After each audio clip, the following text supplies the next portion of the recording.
6월 15일입니다. 기도하겠습니다. 은혜로우신 하나님께서 함께 하심을 믿습니다. 오늘을 하나님을 의지해서 살고 오늘을 살면서 하나님께 지혜와 힘을 구하며 살아서 오직 하나님께 영광이 되기를 원합니다. 모든 말씀 예수님의 이름으로 기도합니다. 아멘. 우리는 어저께 이 야이로의 딸과 혈루증 앓는 여인 이야기를 하면서 그 구조가 샌드위치처럼 생겼다고 얘기를 했습니다. 가운데 있는 혈루증 앓는 여인 이야기를 통해서 여인이 믿음으로 예수님을 만졌을 때 그 혈루증이 나았다는 이야기를 하면서 죽었다고 소식이 온 야이로의 딸을 어떻게 살릴 것인가 그랬을 때 믿음으로 살릴 수 있다고 하는 예수님의 이야기를 묵상했습니다. 야이로의 딸을 살리신 이후에 다윗의 자손이여 우리를 불쌍히 여기소서 하면서 두 맹인이 예수님께 다가왔습니다. 이때만 해도 보지 못하는 것은 치명적인 질병이었을 뿐만 아니라 맹인이라고 하는 것, 앞을 못 본다고 하는 말은 거지와 동의어로 사용되었다고 합니다. 그래서 이사야서 같은 데서는 그때에 맹인의 눈이 밝을 것이며 못 듣는 사람의 귀가 열릴 것이며 그때에 저는 자는 사슴같이 뛸 것이며 말 못하는 자의 혀는 노래하리니 이는 광야에서 물이 솟겠고 사막에서 시내가 흐를 것임이니라 이렇게 예언을 했습니다. 즉 이사야의 노래는 메시아가 오셔야만 맹인이 눈을 밝을 것이라고 하는 것을 약속을 하시는 건데 맹인들이 와서 지금 다윗의 자손이여 우리를 불쌍히 여기소서 하는 말은 예수님은 곧 메시아시니까 우리를 볼 수 있게 해주십시오라고 하는 신앙적인 고백과 같은 얘기입니다.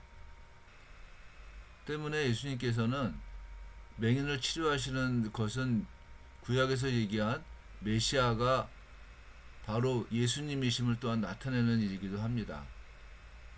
또 특별히 맹인들은 예수님을 다윗의 자손이라고 얘기했는데 이 다윗의 자손이라고 하는 말은 메시아를 상징적으로 얘기를 한다고 얘기했습니다.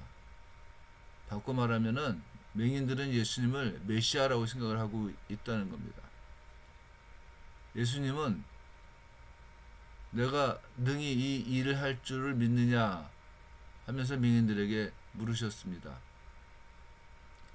맹인들은 예수님의 질문에 믿음으로 답을 했고 예수님은 이들의 눈을 만지시면서 너희 믿음대로 될지어다 라고 말씀을 하셨고 이 사람들은 보게 되었습니다.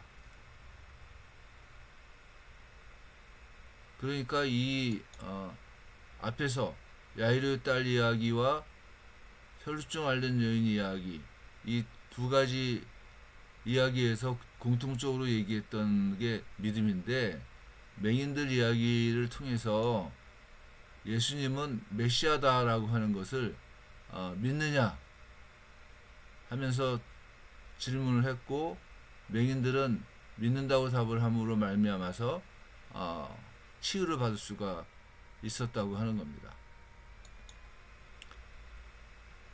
우리는 소경의 치유 과정을 보면서 예수님께 대한 믿음으로 그리고 예수님께 호소함으로 혹은 기도함으로 자신의 문제가 해결되었음을 알 수 있습니다. 바꿔 말하면은 하나님의 백성들의 삶이라고 하는 것이 마가복음에서 얘기했던 것 같이 내가 너희에게 말하노니 무엇이든지 기도하고 구하는 것은 받은 줄로 믿으라. 그리하면 너희에게 그대로 되리라.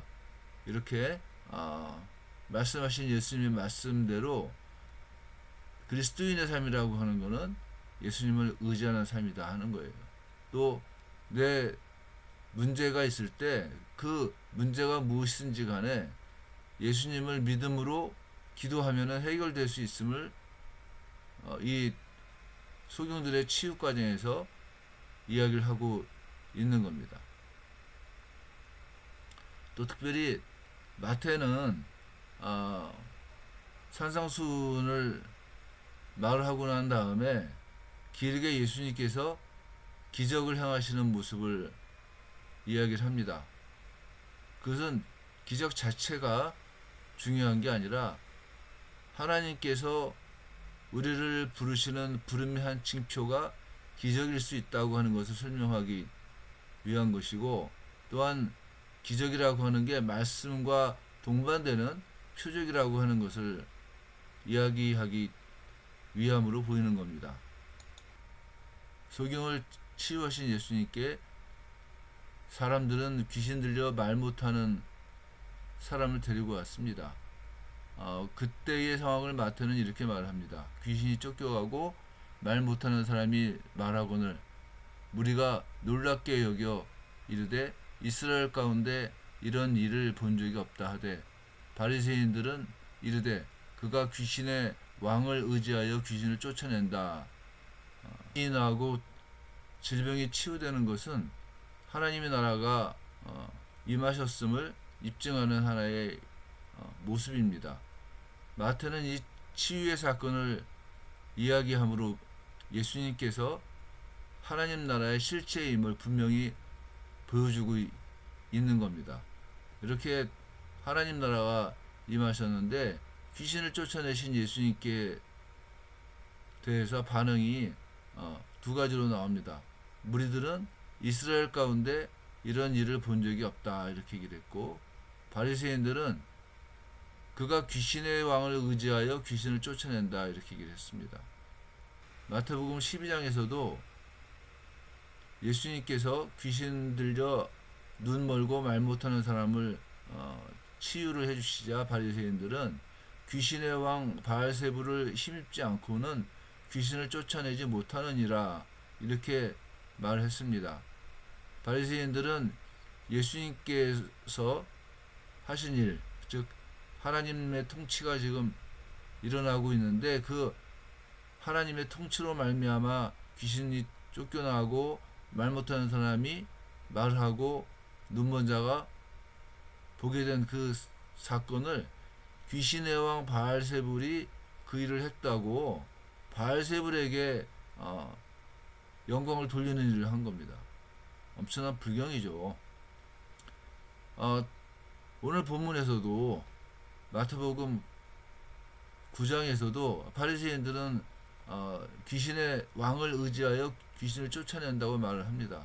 바꿔 말하면은 예수님을 통해서 지금 하나님의 통치가 지금 일어났는데 바리새인들은 자신들의 이익을 위해서 예수님이 귀신의 왕을 의지해서 능력을 행하고 있다고 표현을 하고 있는 겁니다. 그러나 예수님이 계신 곳은 하나님 나라가 임재하는 곳입니다. 예수님을 통해서 살아계신 하나님의 통치가 나타납니다. 그래서 예수님이 계신 곳마다 사람을 괴롭혔던 사탄의 그 죄의 삭시 없어지고, 또한 하나님의 통치로 말미암아 하나님의 백성들에게 회복이, 병도 낫고 이러는 회복이 드러나고 귀신을 쫓아냄으로 말미암아서 하나님 나라가 임재한다고 하는 겁니다. 이런 하나님의 통치를 자신들의 이익으로 바꾸려고 하는 사람들이 많이 있습니다. 예수님을 부정하고 십자가에 못 박아 죽인 바리새인들이나 아니면 그때 당시에 유대인들도 마찬가지고, 현대에서도 교회를 앞세우면서 자신들의 이익을 챙기는 사람들이 없지 않아 있음을 우리는 많이 봅니다. 우리가 정말 하나님의 통치가 우리 가운데 일어나고 있음을 안다면 어떻게 하겠습니까? 우리가 하나님의 통치를 내 삶 가운데 만약에 받아들인다면은 우리의 삶이 얼마나 변하겠습니까? 또 우리들의 삶에 얼마나 놀라운 하나님의 그 임재하심으로 말미암는 은혜가 드러나겠습니까? 오늘 우리 살면서 정말 하나님께서 우리를 통치하고 있음을 믿고 또한 하나님을 의지해서 승리하는 날이 되기를 간절히 원합니다. 기도하겠습니다. 은혜로우신 하나님이 함께 해주시고 우리 가운데 임재하시는 하나님의 나라를 또한 하나님의 통치를 감사함으로 영접하고 또한 감사함으로 순종함으로 오늘이 복되게 하나님께서 인도해 주옵소서. 모든 말씀 예수님의 이름으로 기도합니다. 아멘.